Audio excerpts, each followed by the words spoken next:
Dear learners, welcome again to our discussion on Principles of Management course. Here today we will discuss on chapter planning.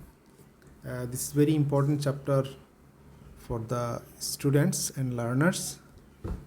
And we have divided this discussion on planning into two parts. Here, this is the discussion on part 1. So let's start by telling about the learning outcomes we are going to learn from this discussion. In part 1, we will discuss about what and why of planning. Under this category, we will discuss about what is planning, why do managers plan, planning and performance. At the next, we will discuss about goals and plans. Under this category, we will discuss about types of goals, types of plans. In the next part, we will discuss about setting goals and developing plans. Under this category, we will discuss about approaches to setting goals, steps in goal setting, developing plans, approaches to plan. And finally, we will discuss about contemporary issues in planning. So let's start our discussion one by one. First of all, we will discuss about what and why of planning. So what is planning?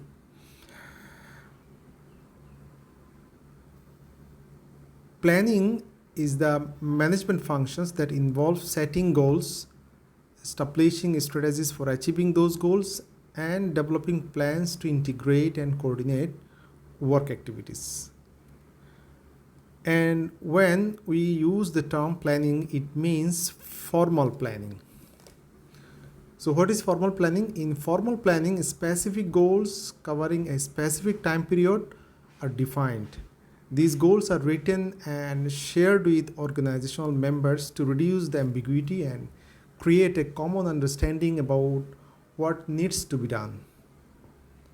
Finally, a specific plan is prepared for achieving these goals. So here we have seen that generally under this course and this chapter, we are mostly focused on formal planning. Why do managers plan?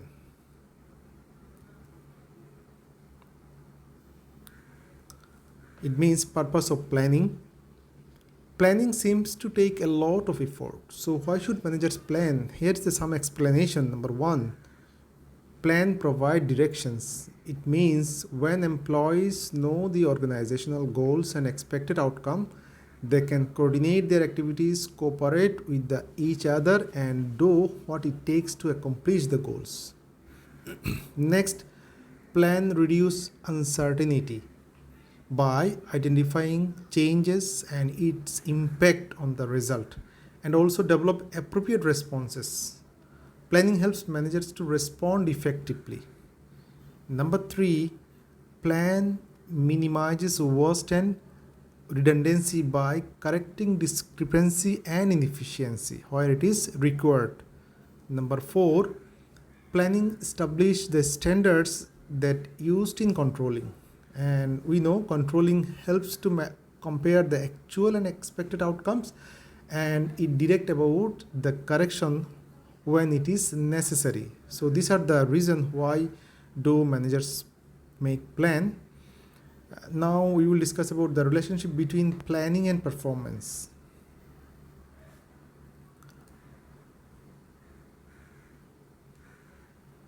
There is a positive relationship between planning and performance. Number 1, formal planning helps in achieving higher returns on assets and positive financial results. Number 2, good quality of planning and efficient implementation affects performance more than expected outcome.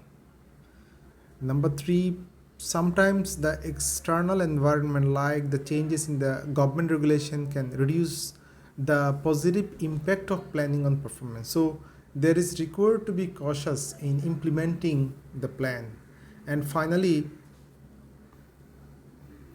formal planning must be used for several years before getting expected performance. That means after making the plan, the organization have to try it for longer period of time so that they can get a sustainable development.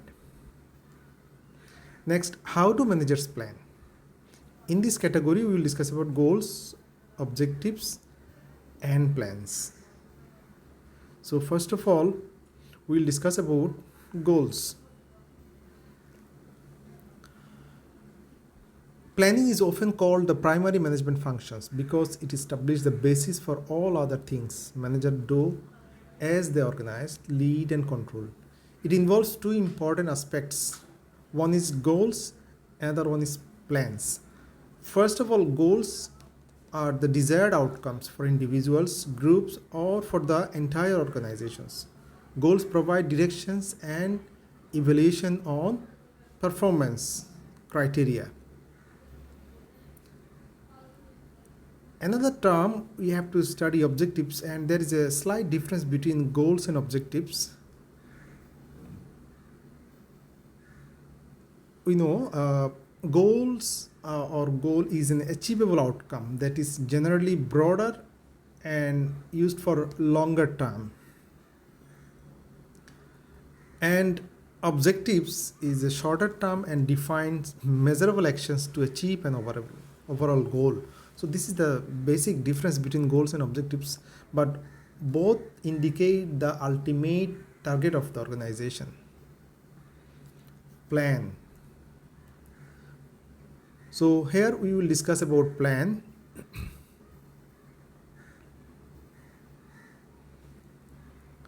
Plan is the documents that outline how goals are to be accomplished, and it describes how resources are to be allocated and establish activity schedules. So this is about the activity to achieve the goals.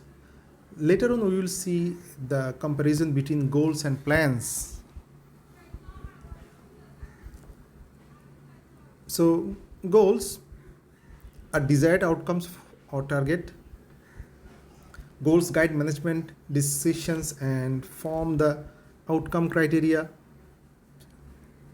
Resource decision is not considered during setting goals. And finally, goals come before establishing the plans. What is plan? Plans are the documented outline or activities describe how goals are going to be made. It means that plannings are prepared to achieve the target that is specified in the goals. Planning activities are prepared to accomplish the goals. That means there is no activities in the goals, but there is an activity involved in the planning to accomplish the goals. And finally, plans usually include resource allocation, schedules, and other necessary actions. So resource allocations and actions are very important parts of making plan, and managers have to develop both goals and plans simultaneously. Without goals, planning cannot be done, and without plan, it's not possible to achieve the targets of the goals. So these are the comparison between goals and plans. Next we will see the types of goals. Here we have divided some parts like financial versus strategic goals, stated versus real goals. First of all, financial goals. Financial goals are related to the expected internal financial performance of the organization. Here are some examples like sales goals. What will be the sales, what will be the investment target, and what will be the profits target. That all are financial goals that are determined here. Next, strategic goals. It is related to the performance of the firm relating to external environment like competitor or competition, and the example here is gaining market share. So strategic goals are broader than financial goals. It considers all over the organizations as well as it considered internal and external factors of the organization also. So this is the broader term generally used in management, strategic goals. Next, stated goals versus real goals. So stated goals are official statements of what an organization says and believes. That means this is the beliefs of the organization. It can be found in an organizational charter, annual report, public relations announcement, or in public statements made by the managers. That means it is the published targets that are shown to the internal people as well as for the external stakeholder of the organization. For example, Nike's goal is to deliver inspiration and innovation to every athlete. So these are the goals that is shown in the published area. Now, real goals, it means what they are really doing here. Goals that an organization actually pursues through the actions of its members.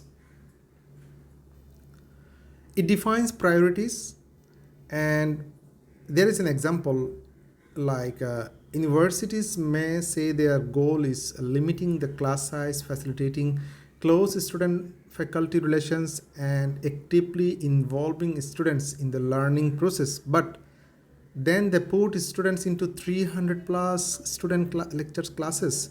It means what they're saying and what they're doing, the reality is different here. Next is types of plan. We are going to discuss the types of plan based on breadth, time frame, specificity, and finally frequency. Here is the flow chart of types of planning. Under breadth, we have two categories: strategic and operational plans. Under time frame, there is a long-term and short-term plans. Under specificity, there is a directional and specific plans. And under frequency of use, there is a single use and standing plan. So let's see one by one. First of all, based on the breadth, strategic plan. It applies to the entire organization and it establishes the organizational overall goals, and it seeks to positions that organizations in terms of its environment, and finally it covers extended period of time. There is an example: setting goals for revenue growth over the fiscal year. So that are the strategic plan. Generally it is prepared for whole over the organization, and it considered internal factor as well as the external factor, and most of the cases the strategic planning is prepared for long term. Now the operations plan. It specifies the details of how the overall goals are to be achieved. That means it is prepared for example, if we see that there is an example of goal for revenue growth over the fiscal year, this is for the whole over the organization. But how it will achieve? It will achieve by performing the activities involved in the particular department exist here, and each department will clarify each activities. That is the operational plan. It covers short-term period like 3 months, 1 month, 4 months, something like that. It provides detailed route map, breaking down major projects, assigning the responsibilities to individual team, specific department that we told before, and it set the key performance indicators to monitor the progress.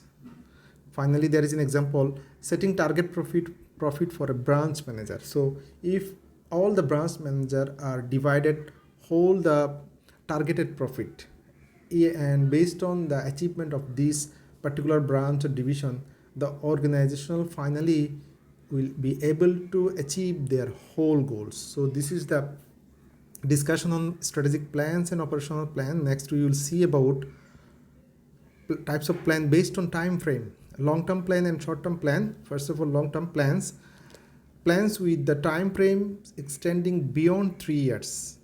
That means the plan which is prepared mostly or generally for longer version, and it is considered at least 3 years or more. Here is an example: become market leader within next 5 years. So this is the example of long-term planning. And short-term plans with time frames of 1 year or less.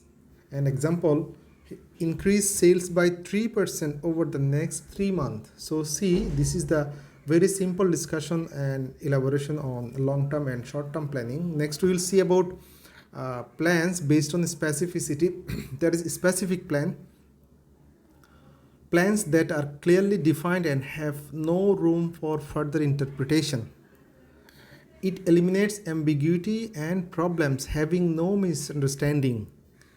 An example, reduce 5% workforce by automated teller machine. So specific plans means this is clearly defined. There is no further explanation is required, and the time frame, the output, the activities, all are clear to the people, those who will practice it. Next, directional plans.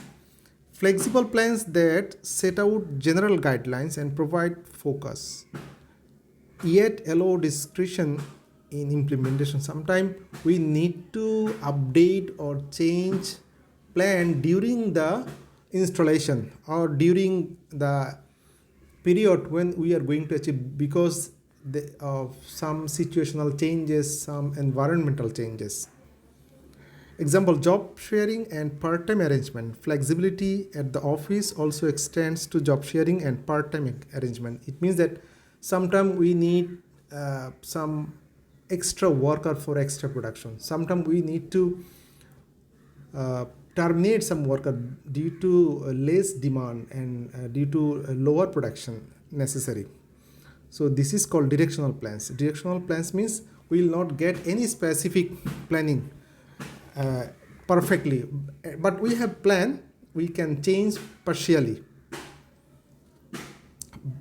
Plans based on frequency. Single use plan. A one-time plan is specifically designed to meet the need of unique situation. Example, preparing project budget. It means we will use and prepare this plan for one time. Standing plan. Ongoing plans that provide guidance for activities performed repeatedly. It means we will prepare one plan and we will use it more and more. Like for example, a static plan includes policies, rules and procedures. That means we will do it once and we will apply it for several times. Example, human resource planning for hiring promotion. It means how people will be selected for which criteria that are set for once and it applied for the several time. So let's see the summary of outcome in part 1. In this session we have discussed about what and why of planning. Under this category we have discussed what is planning, why do managers plan, planning and performance. Goals and plans. Under this category we have discussed types of goals and types of plans. In the next part we will discuss setting goals and developing plans. Under this category we will discuss about approaches to setting goals, steps in goal setting, developing plans, approaches to planning, and finally we will discuss about contemporary issues in planning. So this is all about our discussion on planning in under part 1. So we are inviting to you to follow the part 2 of this chapter. Hope this discussion will be beneficial for the learners. Thank you for your patience hearing.